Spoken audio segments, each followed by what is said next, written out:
Hyvää huomenta kaikille. Ihan ensimmäinen tsekkaus, että kuuluuhan ääni, joku voisi kommentoida.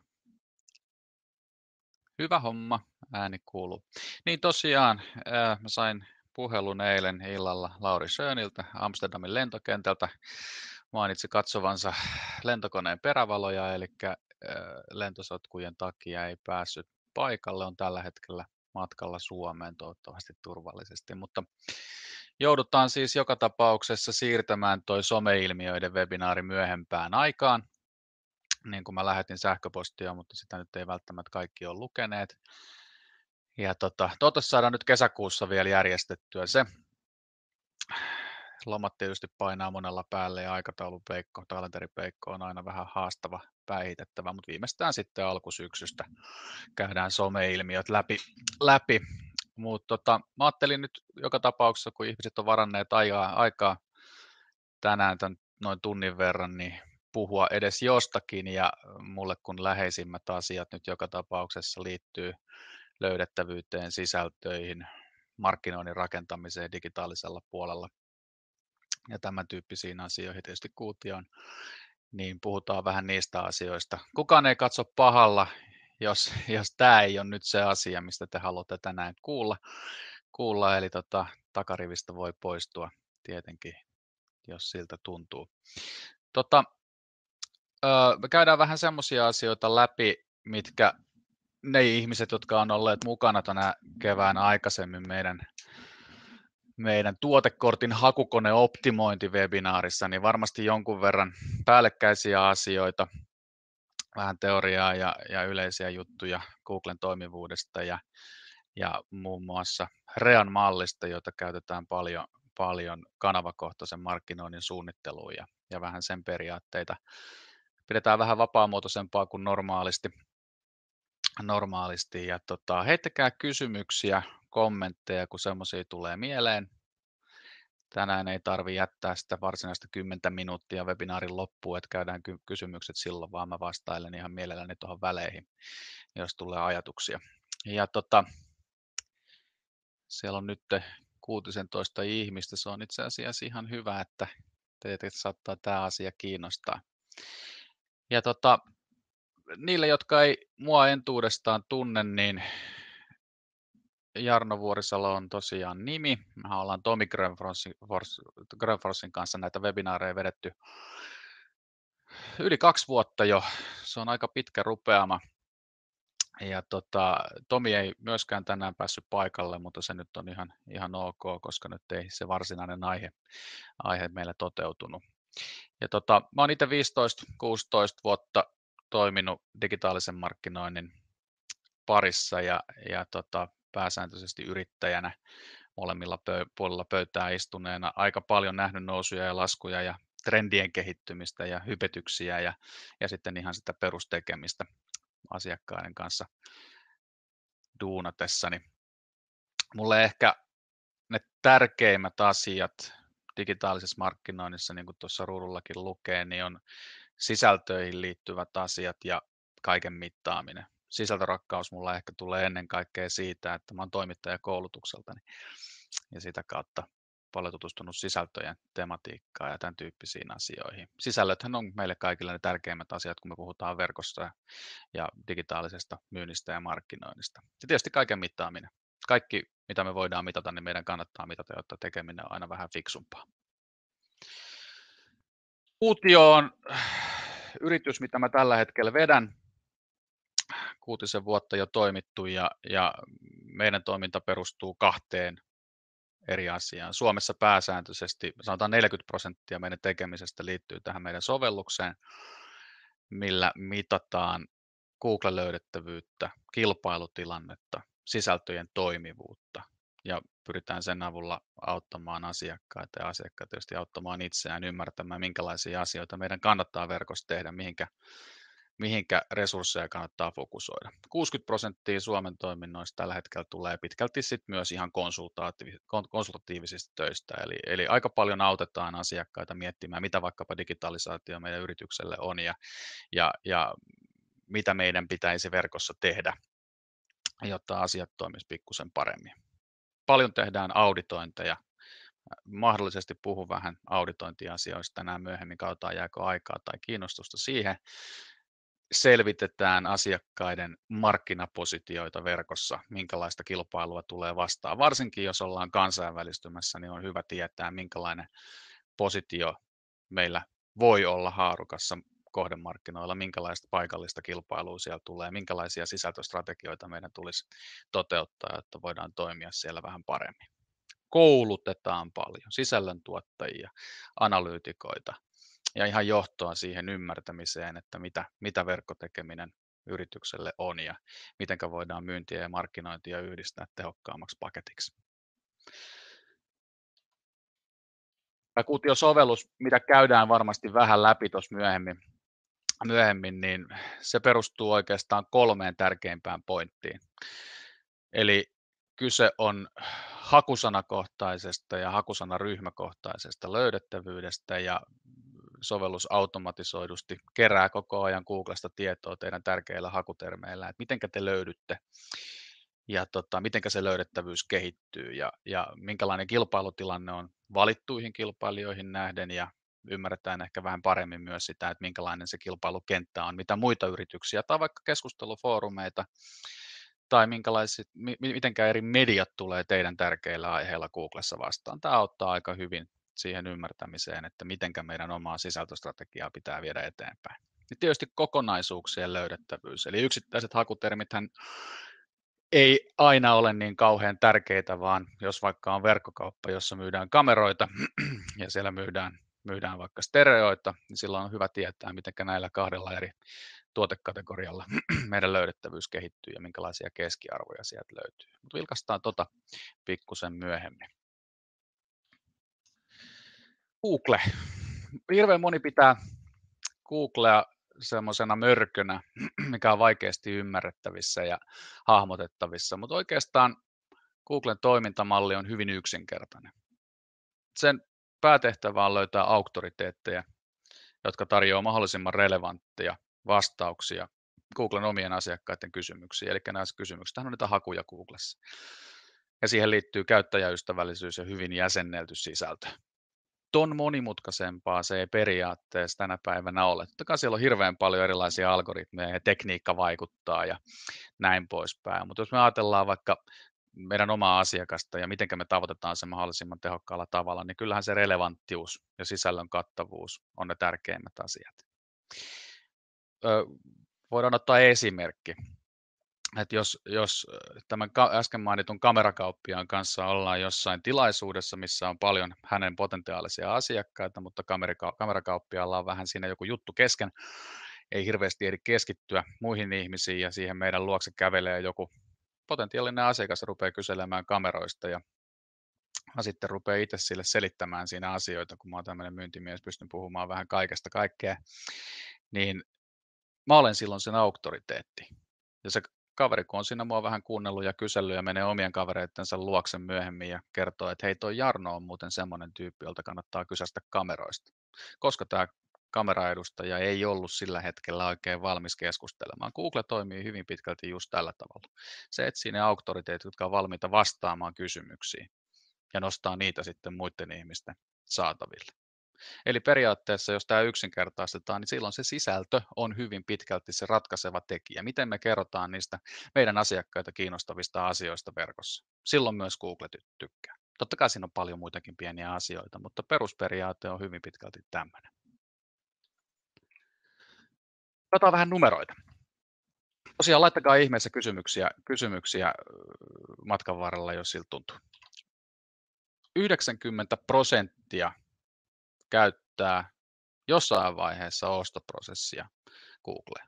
Ja tämä on ehkä enemmän B2B-maailmasta ajateltu, koska jos ajatellaan B2C eli kuluttajamaailmaa, niin siellä melkeinpä 100% käyttää Googlea jossain vaiheessa, kun ne etsii tietoa tai tuotteista tai palveluista, ja se nyt on meille varmasti kaikille aika selvä asia, mutta myös tuolla B2B-maailmassa, niin jossain vaiheessa aina etsitään jotain tukitietoa Googlesta, kun mietitään ostopäätösten tekemistä. 71% aloittaa sen ostoprosessin Googlesta. Tämä tarkoittaa pitkälti sitä, että me tehdään sinne Googleen jonkinnäköinen geneerinen haku.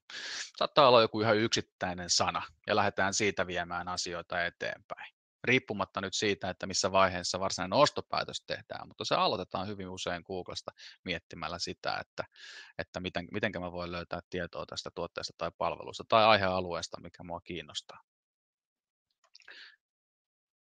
80% siitä kokonaisesta ostopolusta, karrikoidusti, ostopolusta on kuljettu läpi ennen kuin edes tehdään minkäänlaista varsinaista kontaktia myyvään osapuoleen tai palveluntarjoajaan. Ja tämähän aiheuttaa meille aika ison paineen toteuttaa paljon hyviä asioita ennen kuin me päästään edes keskustelemaan meidän potentiaalisen asiakkaan kanssa. Ja tämä on aika merkittävä asia tänä päivänä digitaalisessa myynnissä ja markkinoinnissa tietenkin. Ja tämä on mielenkiintoinen luku, tämä 12. Me tehdään keskimäärin 12 hakua Googlessa ennen kuin me aktivoidutaan millään sivustolla todenteolla. Totta kai me käydään vähän selaamassa ja katsomassa, mutta ei varsinaisesti aktivoiduta siellä sivustolla. Tämä on merkki aika isosta Google-käyttäytymisen muutoksesta. Ennen muinaishistoriassa muutama vuosi sitten, niin me puhutaan oikeasti muutaman vuoden takaisesta ajasta, niin meidän toiminta Googlessa oli semmoista, että me tehtiin joku haku, ja katsottiin se eka hakutulossivun läpi, scrollattiin se loppuun asti, saatettiin mennä jopa toiselle hakutulossivulle, ensimmäisellä hakutulossivulla. Jokaisella hakutulossivullahan on 10 tulosta. Käytiin ehkä tokallakin hakutulossivulla ja kolmannelle sivulle ei ole kukaan oikein mennyt edes poliisi moneen vuoteen, mutta käytännössä scrollailtiin, katseltiin vähän enemmän niitä tuloksia. Tänä päivänä se hakukäyttäytyminen on enemmän semmoista keskimääräisesti, että me tehdään haku, katsotaan mitä ensimmäisiä tuloksia siihen tulee. Yleensä kuitenkin vähän skipataan niitä mainoksia, katsotaan vähän niitä ekoja luonnollisia tuloksia, mutta me ei ihan hirveästi scrollailla, puhumattakaan, että me tässä tokalla hakutulossivulla, vaan me mieluummin muutetaan sitä meidän hakua. Eli jos me ei heti nähdä siinä jotain semmoista otsikkoa, Google-hakutulossivulla, mikä meitä just kiinnostaa sitä, mikä me oletetaan, että tuottaisi meille hyvän sisällön, niin me tehdään mieluummin muutoksia siihen hakuun. Ja tämä taas esimerkiksi hakukoneen löydettävyyden kannalta on hyvin mielenkiintoinen tekijä, eli meidän pitää ymmärtää vähän enemmän sitä, miten meidän asiakkaat käyttäytyy Googlessa, minkälaisia hakuvariaatioita siellä käytetään. Pitkältihän sitä voidaan blokata sillä, että meillä on oikeasti hyvä sisältö, kattava sisältö, jolla me vastataan erityyppisiin kysymyksiin mahdollisimman relevantisti. Se on vähän kootusti lisää numeroita. Kaikista hauista nyt globaalilla tasolla, niin vain 2,6% aiheuttaa AdWords-klikkauksen. AdWords mä en halua missään nimessä mollata, se on edelleenkin kustannustehokkain tapa tehdä mainontaa, mutta sen pitää olla tukitoiminta. Me ei voida olla pelkästään AdWords-mainonnan varassa, vaan se meidän ansaittu hyvä löydettävyys, tavoitettavuus, asiakaskokemuksen rakentaminen on ensisijainen asia, ja ne asiat, mitä me ei sillä pystytä kattamaan, niin ne katetaan sitten enemmän mainonnalla. Totta kai poikkeuksiakin on, mutta se mainonnan merkitys esimerkiksi alkuvaiheen tilanteessa niin yleensä on vähän pienempi. Otetaan taas esimerkki. Jos me haetaan Googlesta jotain tarkkaa tuotetta, vaikkapa Canonin 600D-kameraa, niin kyllä me silloin voidaan olettaa, että ne mainokset vie meidät paikkoihin, mistä mä saan sen nimenomaisen tuotteen. Mutta jos mä oon kiinnostunut vaikka hyvästä kamerasta noin yleisesti tai valokuvaamisesta, niin silloin ne mainokset ei välttämättä tue sitä mun hakua. Ja tämähän pitää meidänkin esimerkiksi itse palvelun tuottajina ymmärtää, että me ei ihan joka paikkaan kannata välttämättä edes niitä mainoksia pistää, puhumattakaan siitä, että me voitaisiin odottaa, että ne tois meille aina sen tietyn liikenteen, mikä tuottaisi meille konversiota eli kauppaa. 25% hauista on semmoisia, missä käytetään hakutermejä, mitkä ei ole suosituimpien hakutermien joukossa.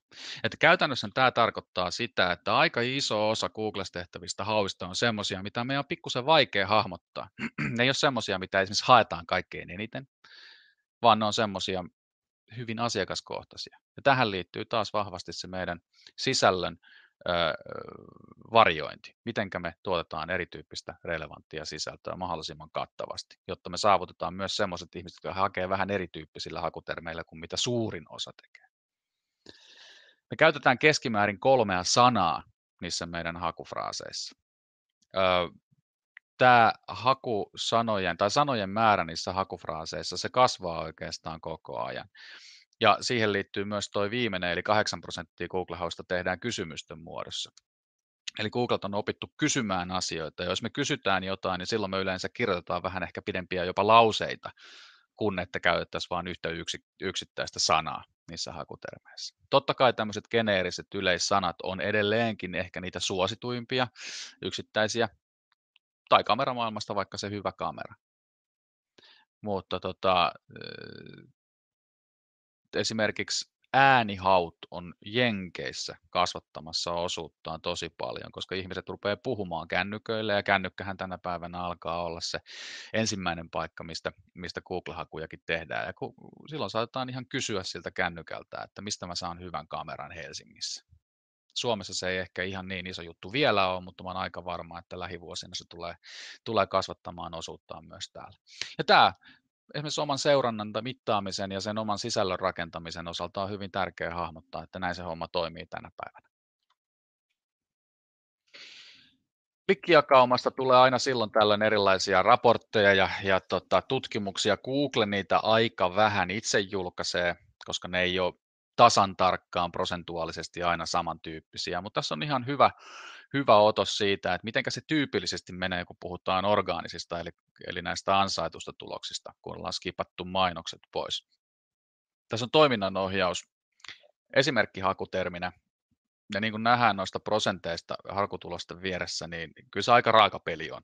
Se tukee vahvasti sitä ymmärrystä, että me ei scrollailla enää ihan kauheasti, vaan me katsotaan ne ensimmäiset hakutulokset. Niin kuin tässäkin esimerkkinä nyt on toi Wikipedia ensimmäisenä tuloksena, niin eihän Wikipedia varmaan välttämättä ihan 30% niistä tuloksista tai niistä klikkauksista kerää, mutta kutakuinkin tämän tyyppinen se prosentuaalinen jakauma on, ja mitä syvemmälle mennään tai pidemmälle mennään hakutuloksissa, niin sen pienempää se on. Monesti on huomattu, että tuossa 5., 6., 7. tuloksen kohdalla, niin saattaa käydä sillä tavalla, että 7. tulos voi olla vähän isompi prosentuaalinen klikkimäärä sillä tuloksella kuin vaikka 5. tuloksella. Se johtuu taas siitä, että ne, jotka scrollaa, niin saattaa scrollata suoraan sen tulossivun loppuun asti, ja silloin ne näkee sen 7. tuloksen siinä parhaalla kohdalla silmilleen.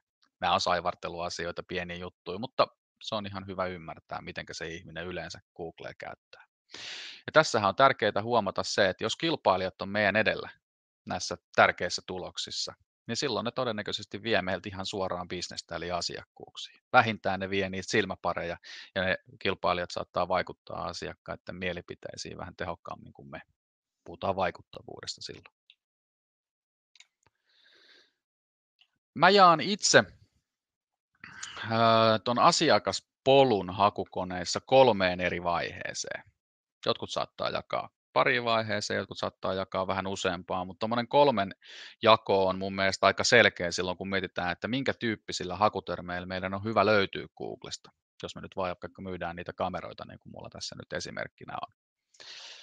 Jos me aloitetaan tuolta alapäästä, eli konversiotason hakutermeistä, ne on niitä meille helppoja. Ne on yleensä semmoisia hakutermejä, että kun ihminen sitä hakee, niin se tietää jo aika tarkkaan, mitä se on etsimässä, niin kuin vaikka nyt tämä Canon 600D-kamera. Silloinhan meidän on pakko löytyä, mutta meidän tuotteet ja palvelut yleensä on nimiketasolla aika hyvin kuvattu meidän verkkopalveluissa, ja silloin me tahdotaan vähän jo löytyäkin. Totta kai jos meillä on kilpailijoita, niin silloin meidän pitää tietää, mikä se kilpailupositio on.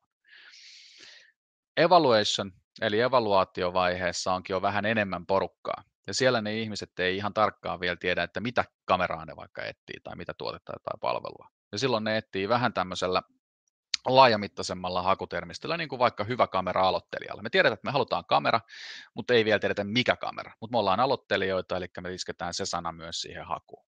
Ja tämä onkin jo vähän vaikeammin hahmotettavissa, että miten me tämmöisessä voidaan pärjätä. Mutta sekin pitää ymmärtää, että ihmiset eivät aina tiedä, mitä ne ovat ostamassa. Ja toi awareness-vaihe, missä se vaikuttavuus rakennetaan, niin se on se, missä on iso massa. Ja ne ihmiset ei välttämättä edes tiedä vielä, että ne on jossain vaiheessa johonkin ostoputkeen siirtymässä. Mutta meidän, jos me myydään kameroita, niin meidän on hyvä ymmärtää, mistä se lähtee se tarve jossain vaiheessa kameran ostamiseen. Ihminen, joka hakee, miten otan hienoja valokuvia, saattaa hyvinkin olla ostamassa kameraa jossain vaiheessa seuraavan 3-6 kuukauden aikana. Ja täällä rakennetaan se vaikuttavuus. Jos me ollaan tuossa vaiheessa jo saatavilla ja tavoitettavissa, ollaan mukana sen ihmisen tiedonkeruussa, niin on hyvin suuri todennäköisyys, että se ihminen palaa sinne meidän verkkopalveluun, muistaa meidät, kun se rupeaa miettimään sitten ihan tuotteen tai palvelun ostamista. Ja tällä tavalla yleensä myös mietitään hakusana tutkimusta, mitä varmasti moni teistä on joko ostanut tai tehnyt itse jossain vaiheessa. Eli on hyvä ymmärtää, mitenkä meidän eri vaikka tuotekategorioiden tai eri palvelukokonaisuuksien hakukone löydettävyys jakautuu konversioon, evaluationiin ja awareness-tasolle.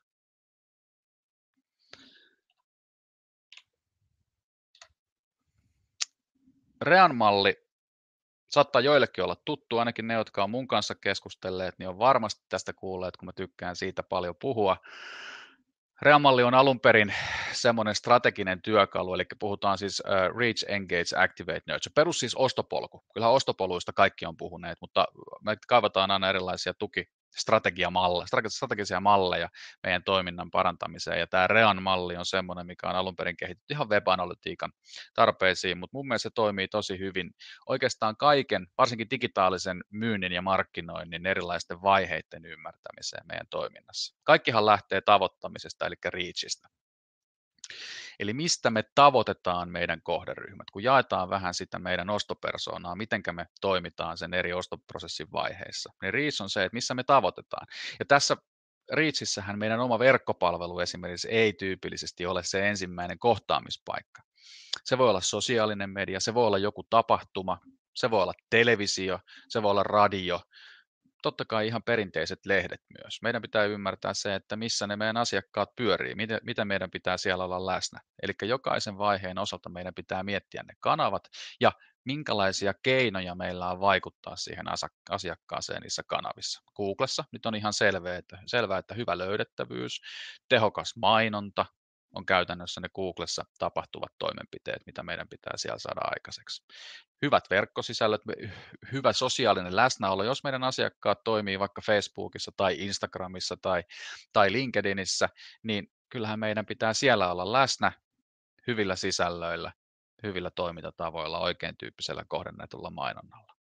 Ja jokaista toimintoa, mitä me tehdään, niin meidän pitää myös mitata.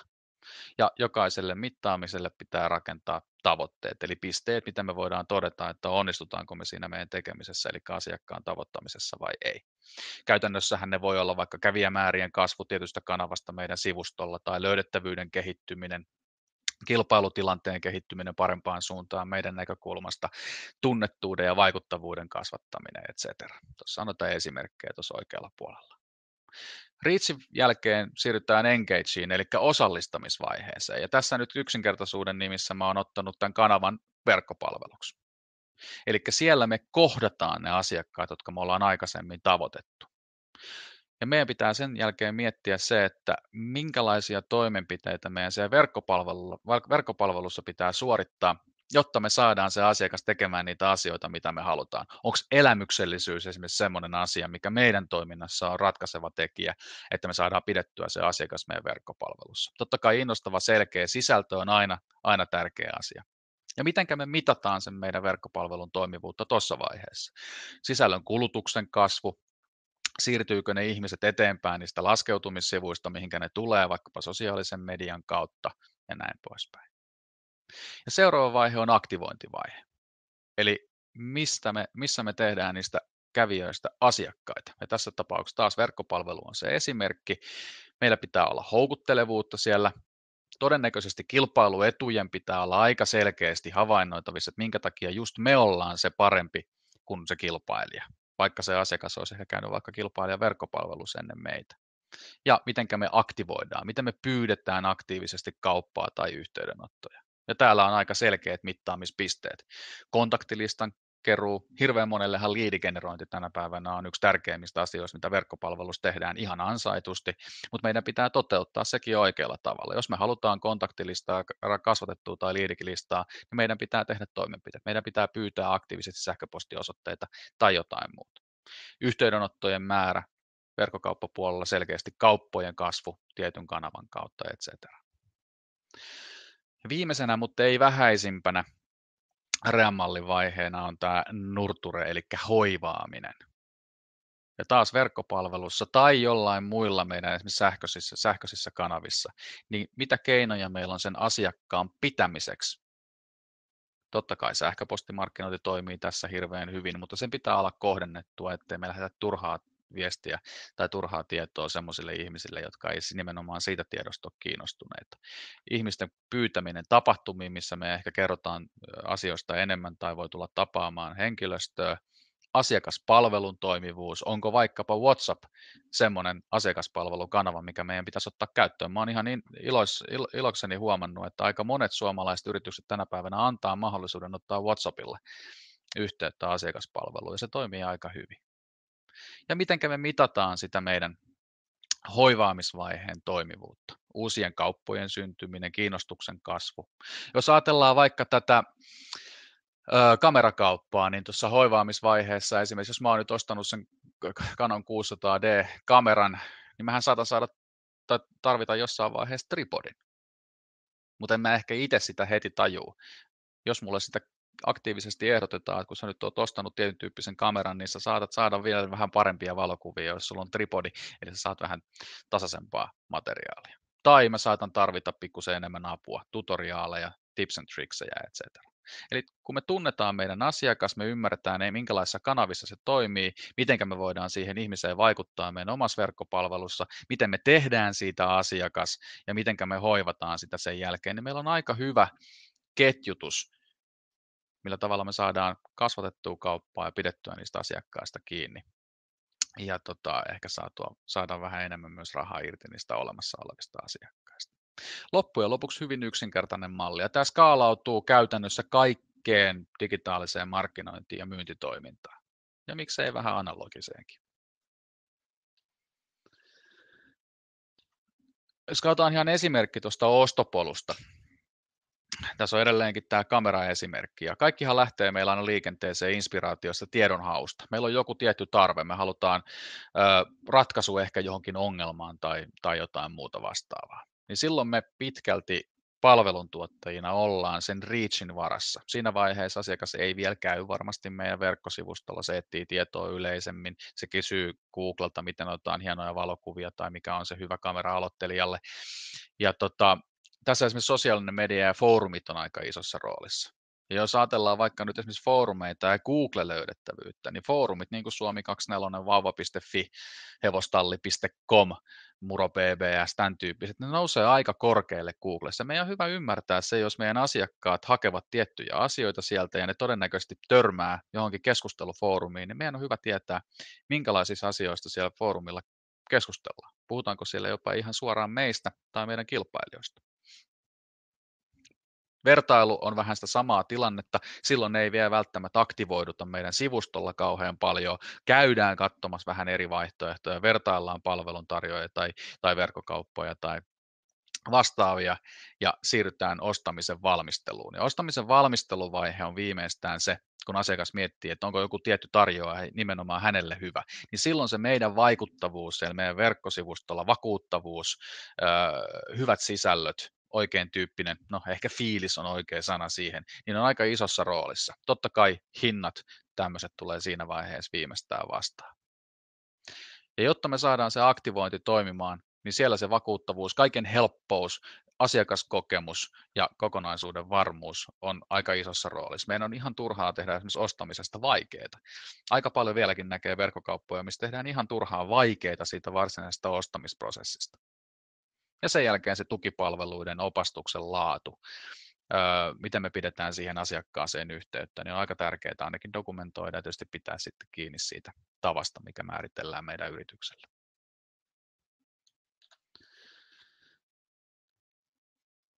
Mä jaan sisältömarkkinoinninkin perusasiat pitkälti 3 vaiheeseen, eli tutkimukseen, toimenpiteisiin ja tuloksiin, 3T-malli.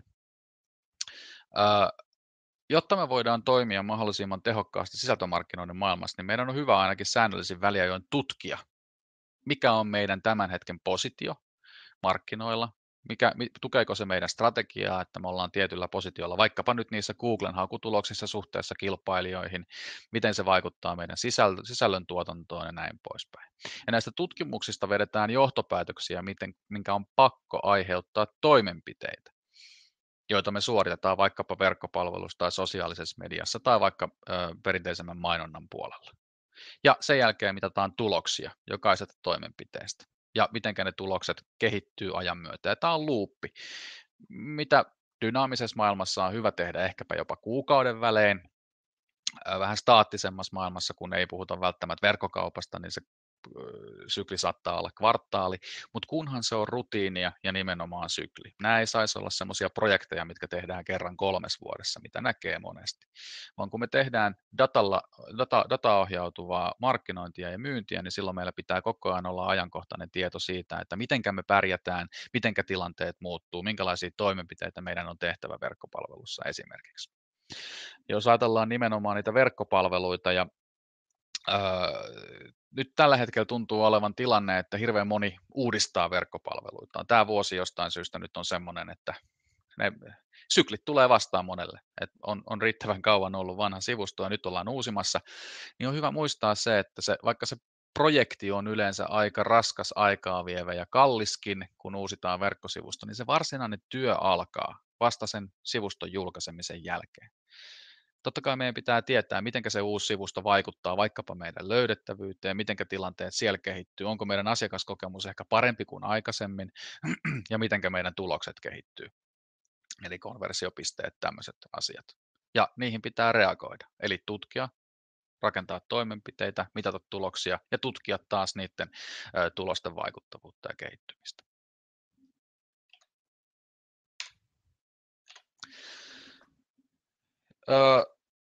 Jos ajatellaan 8 eri pointtia, mitkä liittyvät nyt nimenomaan löydettävyyteen ja siihen Google-näkyvyyteen, ansaittuun semmoiseen, niin mä jaan sen tällä tavalla. Eli on hyvä ensin miettiä, että missä me ollaan. Se on ensimmäinen kysymys. Löydytäänkö me Googlesta meidän tärkeillä hakutermeillä tai meidän tärkeillä sisältöteemoilla tai tuotekategorioilla? Onko kilpailijat meidän edellä? Ketkä on meidän edellä, ketkä on ehkä perässä, ketä vastaan me todellisuudessa kilpaillaan. Onko ne Googlessa olevat kilpailijat juuri niitä, mitä vastaan me kilpaillaan kivijalkamaailmassa? Ei välttämättä aina ole. Onko siellä kotimaisia, onko siellä kansainvälisiä toimijoita? Minkälaista sisältöä meidän asiakkaat löytää, kun ne hakee niitä meille tärkeitä hakutermejä? Eli mitä siellä tulee vastaan? Minkälaisia laskeutumissivuja esimerkiksi meidän kilpailijat tarjoaa niille asiakkaille, jos ne on meidän edellä löydettävyydessä? Minkälaista sisältöä asiakas on kuluttanut ennen kuin se tulee vaikkapa meidän sivustolle?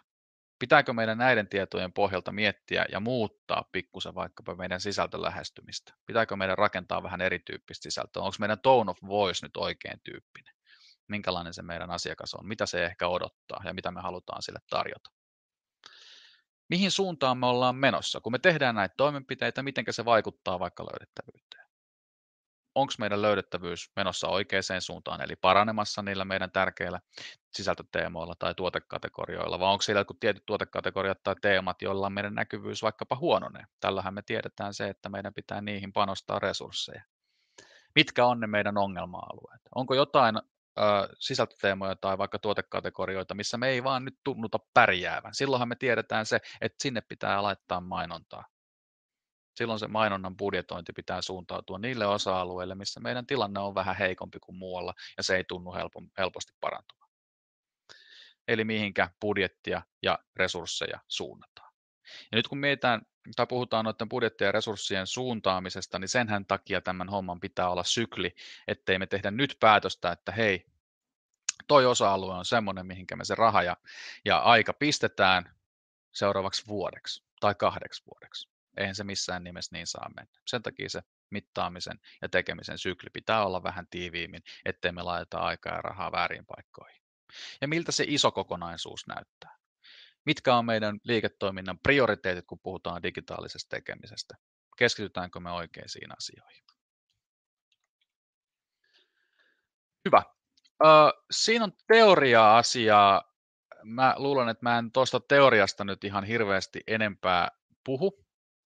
Vielä ei ole tullut ainakaan kysymyksiä, että joko olette nukahtaneet tai sitten on sen verran tyhjentävää, että ei tarvitse keskittyä johonkin tiettyyn osa-alueeseen. Mä ajattelin, että me voitaisiin katsoa ihan käytännön esimerkki nyt tuosta tuosta löydettävyyden mittaamisesta kuutiolla. Onko tässä joukossa mukana ketään, joka käyttää kuutiota? Sanokaa vaikka HEP. Mä luulen, kun mä katson osallistujalistaa, että siellä ei hirveästi kuutiokäyttäjiä on siellä. Hyvä. Niin teille, jotka käytätte kuutiota, niin tämä toimii varmasti ihan hyvänä muistutuksena siitä, mitä ne perusasiat siellä on. Me ei tulla käymään siis nyt näkymältä kaikkia yksityiskohtia kuutiosta läpi, vaan ehkä enemmän nyt tämän aikaisemmin läpikäydyn teorian osalta, että mitä asioita kuutiolla mitataan, mitenkä se homma voisi auttaa nimenomaan teidän yritystä. Me voidaan tämän session jälkeen sitten keskustella niiden kanssa, jotka on asiasta kiinnostuneita, niin vähän enemmän. Katsotaan, kun mä jaan tuosta. Stop sharing ja jaetaan toinen ruutu. Mä löydän tuolta. Noin. Nyt pitäisi toi kuutio näkyä. Mulla on tässä esimerkki. Tuossa on paljon asiaa, mutta selitän kohta, mitä nämä tarkoittaa. Sisustusliikkeiden löydettävyyden jakautumisesta.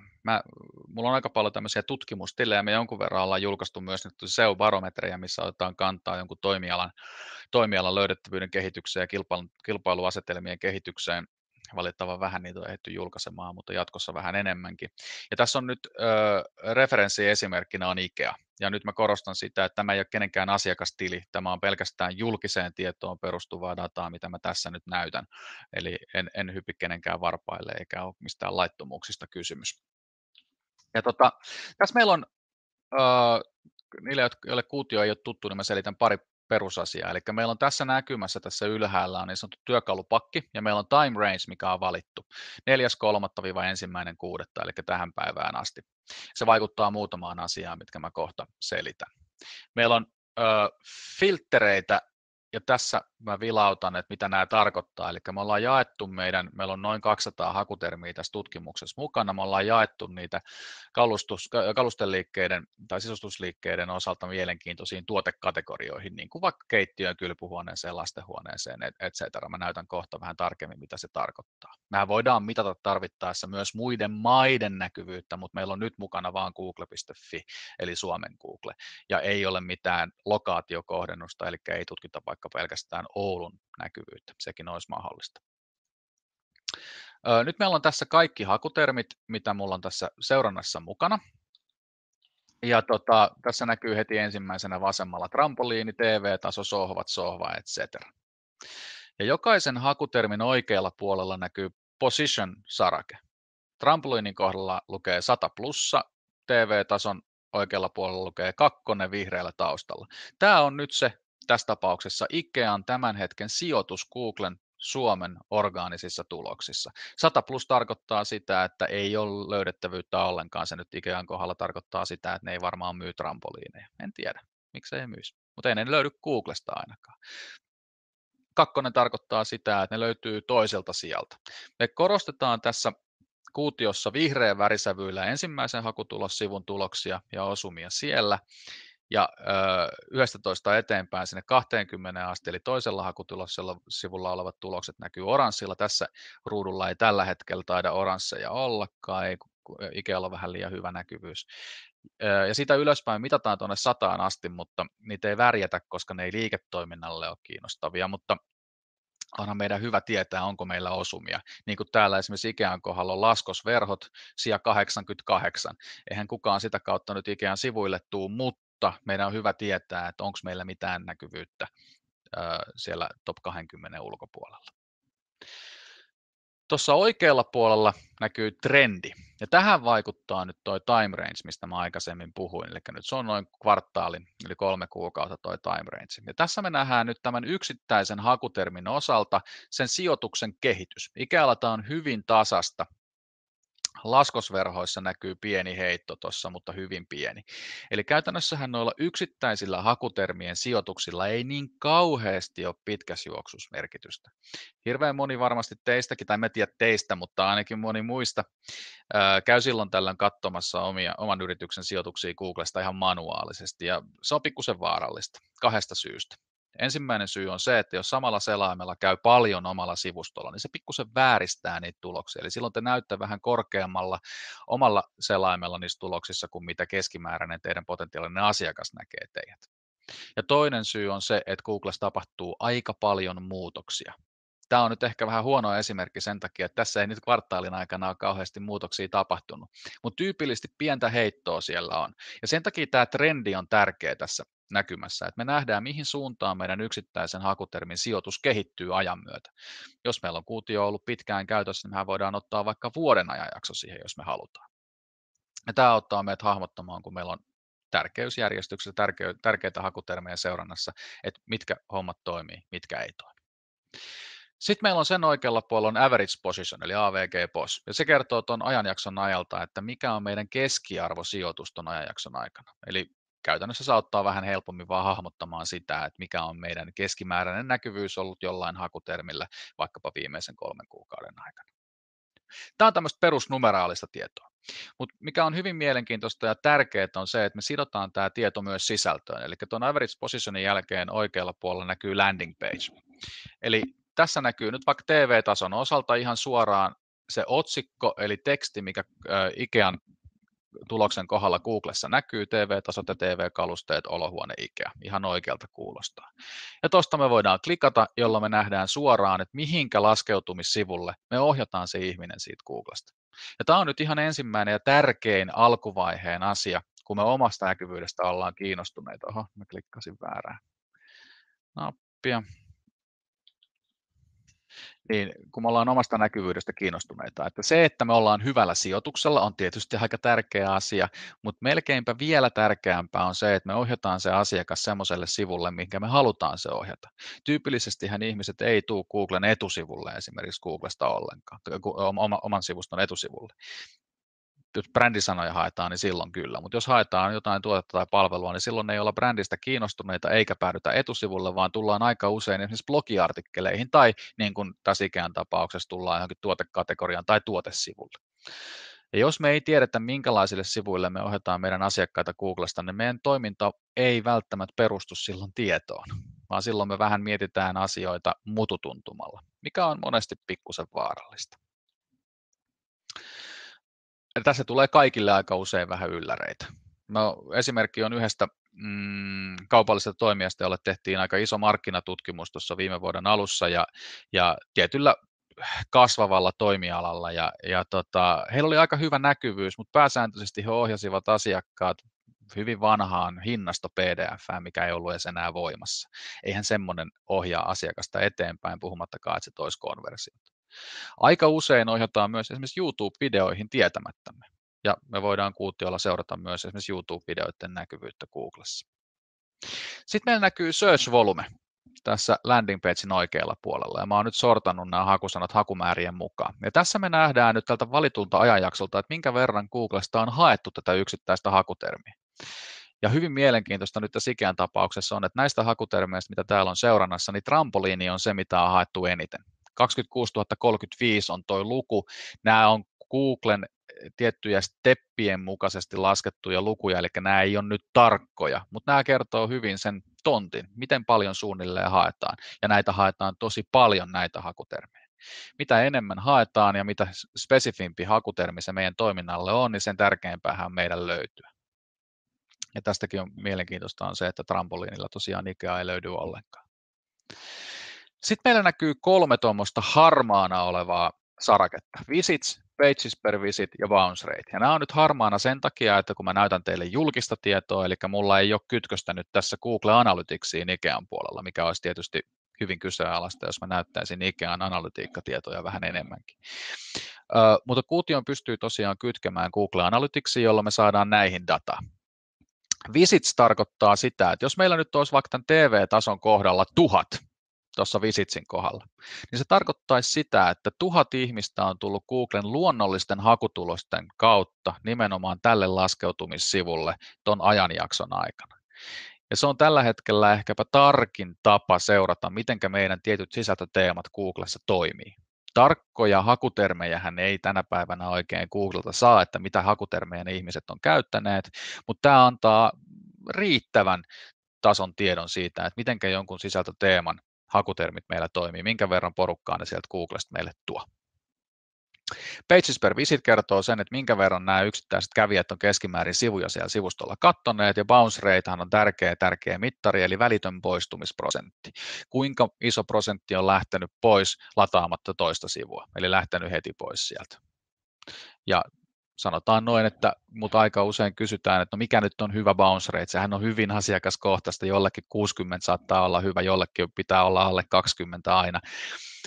Mä pidän semmoisena neutraalina sääntönä, että jos me lähennellään 40% bounce ratein osalta, niin silloin meidän pitää jo vähän miettiä sitä, että no saavutetaanko me oikein tyyppisiä ihmisiä vai tarjotaanko me nyt jostain syystä vähän väärän tyyppistä sisältöä vai mistä saattaa olla kyse. Verkkokaupassa tietysti semmoinen 20% bounce rate niin on ehkä se tavoiteltava. Mutta sitten taas vaikka jos puhutaan blogista, eihän kukaan meidän sivustolle tule pelkkää blogia koskaan lukemaan, vaan ne päätyy sinne esimerkiksi sosiaalisen median tai joidenkin muiden linkitysten kautta. Blogeissa tyypillisesti prosentti on 60, 70, jopa 80% luokkaa. Ja kun me tehdään, no tämä on taas toinen aihe, mistä mä voisin puhua pitkään, mutta kun me tehdään blogiartikkeleita, niin totta kai tärkeänä siinä on aina tiedon antaminen asiakkaalle, ehkä jonkun ongelman ratkaiseminen, mutta myös miettiminen siitä, että halutaanko me ohjata se ihminen sen blogiartikkelin jälkeen meidän palveluun muualle, ostamaan jotain tai ottamaan yhteyttä. Ja jos me halutaan, niin meidän pitää myös kertoa se. Meidän pitää ohjata aktiivisesti ihminen eteenpäin. Tämä on semmoinen asia, minkä mä aina nostan esiin siksi, kun poikkeuksetta mä löydän hirveän paljon blogeja, mitkä on tosi hyviä sisällöllisesti, mutta sieltä ei ohjata eteenpäin. Ei pyydetä ottamaan aktiivisesti yhteyttä tai kerrotaan, että hei, tässä blogiartikkelissa käytettiin ja puhuttiin tämän tyyppisistä tuotteista, sä voit ostaa ne täältä. Mutta ei mennä siihen nyt sen enempää. Sitten on vielä 4. sarake, mikä näyttää tyhjää. Ihan siitä syystä, että nyt näytetään vain yleistä julkista dataa, AdWords at Visits. Ja tässä on 2 elementtiä näkyvissä silloin, kun Google Analytics on kytketty. Eli siinä näkyy punainen ikoni, jos meillä on ollut aktiivista AdWords-mainontaa valitun ajanjakson aikana Googlessa näkyvissä. Se on indikatiivinen tieto. Ja sitten siinä on tarkka numeraalinen tieto siitä, että paljonko se mainos on tuottanut kävijöitä tämän vastaavan ajanjakson aikana, jolloin meillä on selkeä kuva siitä, ja vertailutieto siitä meidän ostetun ja ansaitun liikenteen suhteesta. Paljonko me pannaan rahaa klikkimainontaan suhteessa siihen, että paljonko me saadaan orgaanista liikennettä tuonne laskeutumissivulle. Ja tämä auttaa hahmottamaan vähän sitä budjetoinnin merkitystä, kun meillä on tärkeitä hakusanoja seurannassa. Ja sitten on nämä tagit, eli ryhmittelyt, mistä mä tuossa aikaisemmin mainitsin. Me nähdään tässä, että nämä hakutermit, mitä tässä nyt on seurannassa, niin käytännössä kaikki kuuluu yhteen hakutermiryhmään. Tässä alempana näkyy kirjahylly-hakutermi, joka kuuluu 3 ryhmään. Eli näitä hakutermiryhmiä voi luoda sillä tavalla, että jokainen hakutermi voi kuulua yhteen tai useampaan hakutermiryhmään.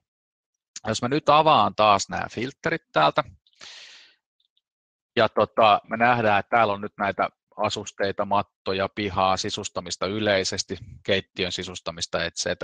Niin mäpä klikkaan tästä nyt vaikkapa makuuhuone, sisustusmakuuhuone, niin me nähdään vain tähän makuuhuoneen sisustamiseen liittyvät hakutermit, mitä meillä täällä tutkimuksessa on mukana. Ja nythän me huomataan heti, että täällä muuttuu värit aika paljon. Eli täällä nyt on semmoisia hakutermejä, millä toi IKEA ei löydykään niin hyvin. Ja tässä me huomataan, että nämä hakutermit on enemmän näitä 3, ellei jopa useammankin sanan hakutermejä. Eli tästä voidaan nyt tehdä pikainen johtopäätös, mikä ei välttämättä isossa mittakaavassa pidä paikkaansa, mutta IKEA löytyy näillä geneerisillä yleishakutermeillä aika hyvin, mutta heti kun me ruvetaan hakemaan vaikkapa pienen makuuhuoneen sisustusta, niin silloin IKEA ei löydykään enää niin hyvin, vaan siellä tulee jotkut muut vastaan, katsotaan ketkä tulee. Ja me huomataan, että hakumäärä ei missään nimessä enää tuommoisella monen sanan hakutermillä olekaan niin iso, mutta nämä voi olla hyvin merkittäviä hakuja. B2B-puolella niin 1000 kuukausihaun geneerinen hakutermi saattaa olla vähemmän relevantti kuin muutaman 10 spesifihakutermi, muutaman 10 haun, koska silloin ne muutaman 10 ihmistä, jotka hakee spesifiä tietoa, niin saattaa kaikki olla potentiaalisia asiakkaita. Tämä on aina hyvä myös muistaa, että ei pidä tuijottaa liikaa vain niihin hakumääriin. Aika usein tätä ryhmittelyä tehdään myös tuon awareness, evaluation ja conversion tasojen mukaan, eli meillä saattaisi olla tässä makuuhuoneeseen liittyen vielä ryhmät, että makuuhuone awareness, milloin kun me puhutaan nimenomaan näistä awareness-tason hakutermeistä, evaluation ja conversion, missä on sitten ne tuotenimikkeet, mutta niitä ei tässä tutkimustilissä ole sillä tavalla tehty. Hyvä. Tämä oli se ensimmäinen vaihe siinä mittaamisessa. Mutta sitten kun ruvetaan sitä mittaamista suorittamaan vähän pidemmällä aikavälillä, ollaan perusasiat saatu kondikseen, niin silloinhan meitä ei aina kiinnosta enää niin paljon näiden yksittäisten hakutermien sijoitukset. Ja sitä varten meillä on täällä näkyvissä keyword history. Ja niin kuin me nyt tuossa aikaisemmin nähtiin, niin ikään löydettävyys noilla hakutermeillä ei hirveästi ole muuttunut. Se on niin establoitunut jo tuohon tekemiseen, että niiden taso on aina tietyllä tavalla aika hyvä.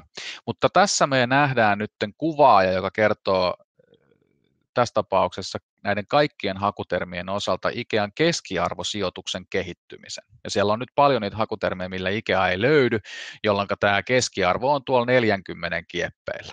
Jos me valitaan täältä nyt vaikkapa, otetaan makuuhuonekalusteet ja makuuhuone yleisesti ja makuuhuonetekstiilit, niin me nähdään nyt, että näiden tuotekategorioiden osalta, niin se keskiarvosijoitus on ollut tuossa 20 kieppeillä ja itse asiassa vähän paranemassa koko ajan. Eli nyt ollaan tuolla 15 kieppeillä tällä hetkellä, kun 3 kuukautta sitten oltiin keskiarvosijoituksella 21. Ja tämä on semmoinen näkymä, mikä kaikessa yksinkertaisuudessaan on meidän asiakkaiden mielestä ollut hyvin tehokas, koska tätä kautta pystytään katsomaan säännöllisin väliajoin meidän tärkeiden liiketoiminta-alueiden, tuotekategorioiden tai sisältöteemojen osalta, mitkä osa-alueet meillä paranee, mitkä osa-alueet huononee, mihinkä meidän tulee laittaa resursseja seuraavaksi, joko mainonnan tai sisällöntuotannon osalta. Hyvin yksinkertainen tapa seurata oman näkyvyyden keskiarvojen kehitystä. Ne pitää kohta itse asiassa lopetella, mutta otetaan tuo kilpailijaseuranta vielä, koska se on monelle hirveän kiinnostava. Otetaan täältä Competitor Overview, ja nyt me nähdään vähän visualisointia. Mulla on tässä tutkimuksessa mukana 20 yritystä, jotka tarjoaa näitä samantyyppisiä tuotteita, ja silloin se vertailu on relevanttia. Tässä näkyy, että Jyski, sitten on tämä Ikea, on 2 kertaan, kun se on myös tämä meidän sisustus research-tilin nimi. Tuo Ikea voisi melkein tuosta poistaa, mutta ei se anneta nyt häiritä. Sotka, Asko, Veken kaluste, etc. Ja nyt me nähdään näiden noin 200 hakutermin, yleisen hakutermin osalta markkinatilanne. Jokaisen yrityksen kohdalla on 3 eri väristä palkkia. Nyt kun meillä on nämä kaikki hakutermit tässä valittuna, meillä ei ole yhtään tuotekategoriaa nyt korostettuna, niin me nähdään niiden kaikkien hakutermien osalta. Sininen palkki kertoo, monellako näistä hakutermeistä kukin yritys yleensäkin löytyy sieltä Googlen top 100 joukosta. Esimerkiksi nyt Jyski löytyy 116 hakutermillä 100 parhaan joukosta, ja Ikea löytyy 134 hakutermillä. Vihreä palkki kertoo, monellako niistä hakutermeistä kukin yritys löytyy top 10, eli sieltä ensimmäisen hakutulossivun joukosta, mikä nyt on vähän tärkeämpi kuin tuo yleisnäkyvyys. Ja Jyski löytyy 89, kun taas Sotka löytyy vain 60. No vaan, mutta löytyy vähän kuitenkin vähän vähemmällä. Ja tämä punainen on se, minkä mukaan nämä nyt on jaoteltu tähän. Ja punainen kertoo, kuinka monella näistä hakutermeistä kukin yritys on kaikkien näiden muiden seurannassa olevien yritysten edellä. Eli se piikkipaikalla, missä se business tehdään. Niin kuin tuossa ihan alussa mä sanoin, eihän silloin väliä, että Wikipedia on meidän edellä. Mutta jos siellä on kilpailija edellä, niin se saattaa vaikuttaa ihan suoraan meidän bisneksen tekemiseen. Ja tämän takia Jysk on nyt tässä ykköspaikalla tässä listauksessa, koska Jysk on 52 hakutermillä kaikkien näiden muiden edellä, Ikea on 45, Sotka on 39. Ja silloin se on hyvin selkeää, että Jysk nyt isossa kuvassa vetää tuota markkinaa, kun puhutaan näistä kaikista hakutermeistä. Jos me otetaan tähän nyt taas filtteri, eli otetaan taas tämä makuuhuone ja makuuhuonekalusteet ja tekstiilit, niin tilanne on pitkälti samanlainen. Siellä on Jyski edellä, kaikkia muita 13 hakutermillä, Ikea 12, Sotka 7 ja muut ei ihan hirveän hyvin edes näistä löydy. Täällä on vähän tämmöisiä liukureita, millä voidaan myös vaikuttaa, että jos me halutaan tuon vihreän osalta nähdä, että näytä tilanne top 3, niin sitten se kuvaaja näyttää sen top 3 tulosten tilanteen vihreän palkion osalta ja näin poispäin, mutta ei mennä tuohon nyt syvemmälle. Nyt kun me halutaan tietää, että mitkä ne hakutermit nyt sitten on, millä tuo Jyski pärjää vaikka Ikeaa paremmin, niin me pidetään nämä filterit päällä makuuhuoneen osalta, mennään SEO Competitioniin, ja täällä me nähdään nyt ihan tiukka listaus, taulukko, mulla on itse pari turhaa kolumnia päällä, otetaan ne pois. Taulukko, missä on nyt nämä kaikki hakutermit, mitkä näihin tuotekategorioihin kuuluu, on se hakumäärä, voitaisiin hakumäärän mukaan itse asiassa sortata nämä näin, jolloin me nähdään nyt Ikean tulokset, mikä oli tämä meidän vertailuyritys, sitten on kaikkien näiden muiden valittujen kilpailijoiden sijoitukset Googlen orgaanisissa hakutuloksissa. Ja täällä kun näkyy joku tulos nyt punaisella, niin se tarkoittaa sitä, että kilpailija on meidän edellä. Jos meidän tulos on värillinen, eli vihreä tai oranssi, tarkoittaa sitä, että me ollaan kilpailijoiden edellä. Ja mitä tummemman punainen tämä kilpailijan tulos on, niin sen parempi sijoitus sillä kilpailijalla on. Ja nyt me nähdään tässä Jyski.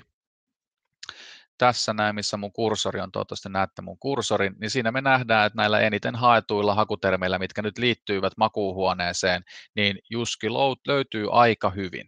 Se löytyy meidän edeltä, eli Ikealla edeltä nyt kerrossängyillä, se löytyy runkopatjalla 1, patjalla 2 ja näin poispäin.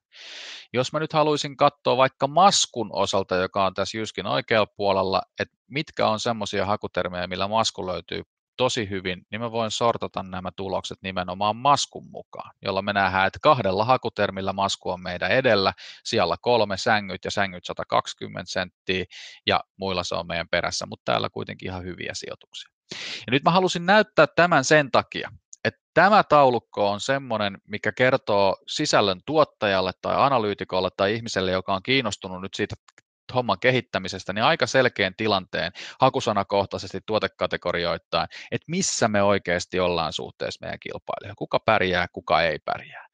Ja johto taas on semmoinen, jota pitäisi kiinnostaa tavalla tai toisella nimenomaan tämä markkinatilanteen visualisointi säännöllisin väliajoin, mitenkä meidän positio tässä markkinassa kehittyy, missä me ollaan suhteessa muihin, eikö totta? Mä nopeasti näytän vielä. Otetaan tämä Jyski, mikä me äsken ollaan nyt tässä otettu linssiin niin sanotusti, niin mä klikkaan tuosta Jyskiä, jolla me nähdään Jyskin, eli kilpailijan näkökulmasta kaikki nämä samat asiat, mitä me ollaan aikaisemmin käyty läpi, pois lukien tietysti Google Analytiikka-tieto, mitä ei tässä voida antaa. Eli nähdään, mitkä on ne ländärit, mitkä on Jyskin tulokset näillä hakutermeillä, mitä meillä on valittuna, mikä on Jyskin kehitys hakutermikohtaisesti, ja täältä nähdään vielä historiatiedot, eli Jyskin tilanteen kehitys hakutermiryhmittäin. Hyvä. Täällä on paljon muutakin, mutta meillä loppuu aika. Tässä menikin tunti oikein mukavasti ja kaikki on vielä paikalla, se on ihan hyvä. Mutta kysymyksiä? Onko mitään kysyttävää vai oliko nyt niin tyhjentävää, että kaikki sai irti sen, mitä tässä tapauksessa halusikin? Eipä näytä tulevan. No niin, miten landing pagea voi muuttaa? Tosi hyvä kysymys, mikä tulee aika usein meille. Mehän ei itse voida muuttaa meidän laskeutumissivuja. Siis Googlelle ei voida sanoa, että hei, sulla on väärä laskeutumissivu. Google päättää, mikä on meidän sivustolla nyt se relevantein sivu jollain tietyllä hakutermillä. Jos mä nyt menen takaisin tänne Kuution laskeutumissivu näkymään, niin hyllylevy osalta, niin hyllylevyt ja laatikot on nyt se Googlen mielestä relevantein sivu, mikä Ikea tarjoaa tuolle hakutermille. Eli jos huomataan, että meillä on joku väärä sivu Googlessa parhaana tuloksena, se tarkoittaa sitä, että meillä ei ole parempaa sisältöä ainakaan Googlen mielestä sille hakutermille. Eli silloin meidän pitää miettiä, miten me parannetaan sitä nykyistä hakutermiä tai miten me tehdään jostain muusta sivusta relevantimpi sille hakutermille. Saitko Karoliina kiinni tästä?